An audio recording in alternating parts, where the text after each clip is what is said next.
Workout number 2 this week is going to be as many quality rounds as possible, okay?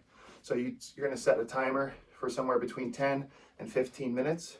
You choose before you start, 10 to 15 minutes, somewhere in that range, and you're gonna get through as many rounds as possible, 4 movements. So you're gonna do 4 movements, as many rounds as you can, but the main focus here is quality movements, quality form. All right, not rushing through and getting sloppy, but quality over quantity, quality reps, quality form, and pushing yourself, challenging yourself to complete as many rounds as possible. All right, so again, 4 movements here. The first movement is going to be your choice of 2 options here, a goblet squat or a Kang squat. All right, so for that goblet squat, you're going to bring the bell to a front rack. So you're going to hold the bell either by the horns here or by the meat, the rounded part of the bell, and you're just going to do some squats, working on that range of motion, controlling that movement. All right, trunk, upper body stays mostly vertical. Nice bend of the knee, trying to get deep. And controlling especially that negative or that going down descent movement, controlling and then coming back up to a stand. All right, second option for that first movement is going to be a Kang squat. So same thing, you're going to hold the bell by the horns here, and a Kang squat is going to be a combination of a hinge and a squat. All right, so the first part of that Kang squat, you're doing a hinge movement. So you're hinging at the hips, making sure that back stays flat, that spine stays neutral. So you're hinging, and then you're going into a squat, a deep squat. And then you're going to reverse that movement. So you're going to bring the hips up, and then stand up. So hinge, squat, and then reverse the movement, hips up, chest up. Trying to make the movement nice and fluid.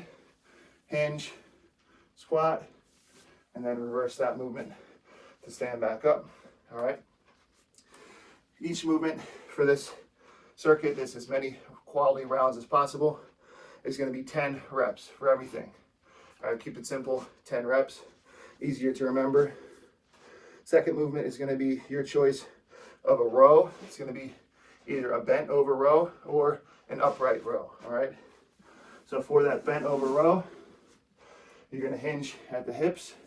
You're going to make that upper body slightly more horizontal. All right, it doesn't have to be perfectly horizontal, but you need a bend in that hip, those hips, and a good solid stance. I like a split stance position on this for some good balance. You can also lean on something with the arm you're not using with the bell. I like to lean maybe on a table or on something that is stable to help you focus on that movement instead of just balancing. All right, so it's your choice if you want to lean on something or not, making sure whatever you're leaning on isn't too low or too high. All right, so for that bent over row, we're going to make our upper body somewhat horizontal. We're going to grab the bell, and we're going to pull that bell from the floor, bringing that elbow up nice and high as best you can, and controlling each movement, especially the descent of the bell going down to the floor. We want full range of motion, so that bell coming down and nice and high with that elbow. And then you're going to switch sides. You also want to think about keeping that elbow and the bell close to your side. All right, you can also think about those shoulders rotating or rolling as you pull. All right, so that's the first option for the row. The second option would be an upright row. So holding the bell with 2 hands, arms extended in the front, and we're just going to bring the bell from this position, bending those elbows, bringing the elbows up and raising that bell up right in front of your body.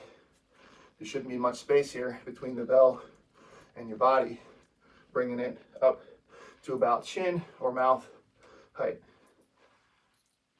The handle of the bell should reach that chin or that mouth, if you can do that.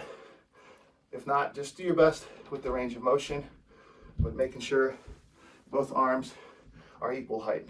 All right. After those two movements, you're going to take a mandatory 30 seconds to a minute rest, and then you're going to move on to the next two movements. This next movement is going to be a standing suitcase march, holding that bell at the side, and just bringing those knees nice and high, thinking the knees up, toes up.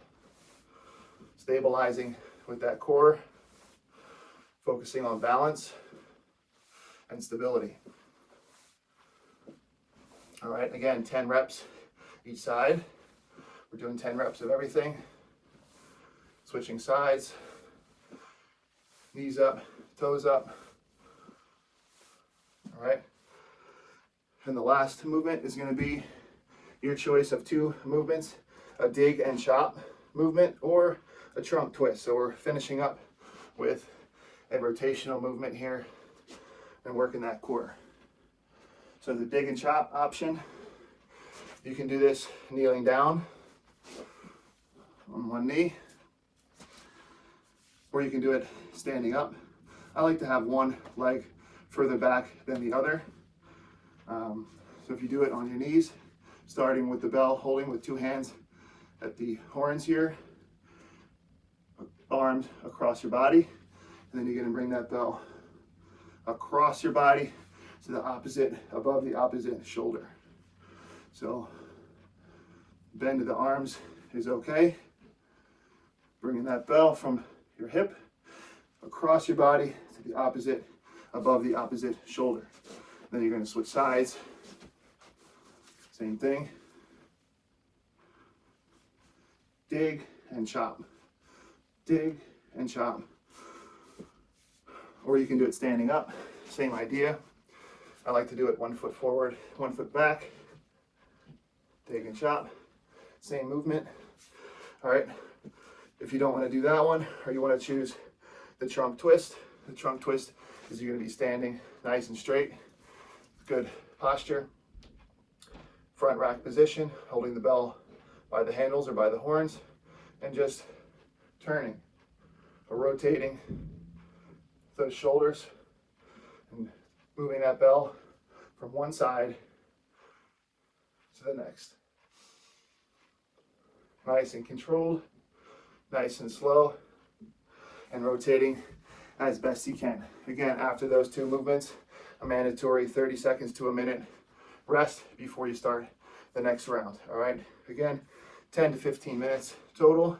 You choose the amount of time, set the timer, challenge yourself.